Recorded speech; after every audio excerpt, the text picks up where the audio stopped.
In-negozjant Jurgen Fenech ġie msejjaħ biex nhar it-tlieta li ġej jixhed quddiem il-Kumitat tal-Kontijiet Pubbliċi dan brabta mal-investigazzjoni li kien għamel l-Awditur Ġenerali dwar kuntratt kontroversjali mogħti mill-Gvern lill-Electrogas sabiex tinbena l-Power Station il-ġdida tal-gas. Jurgen Fenech kien direttur tal-Electrogas iżda irriżenja mill-kariga wara l-arrest tiegħu brabta mal-qtil tal-ġurnalista Defni Caruana Galizja. Kien iċ-chairperson tal-PAC Darin Karabot illi ressaq talba biex Fenech jixhed fis-seduta li jmiss ta' nhar it-tlieta.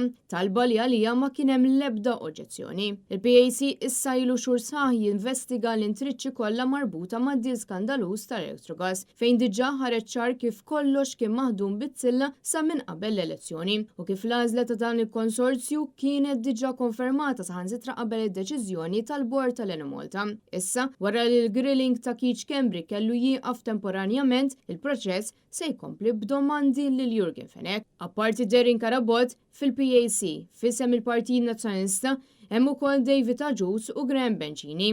Riċentament Jurgen Fenech kien spiċċa mill-ġdid fl-aħbarijiet meta ġew leaked chats ta' WhatsApp ma' deputat Rozien Kutajjar, messaġġi li juru mhux biss ir-rabta li kellu ma' Kutajjar iżda wkoll is-saħħa li kellu biex iġib informazzjoni minn Kastilja, tant illi kien jiftaħar li kapaċi jitkixxef fuq dak li għaddej fil-gvern. Jurgen Fenech bħalissa għadu miżmum fil-faċilità korrettiva ta' Kordin.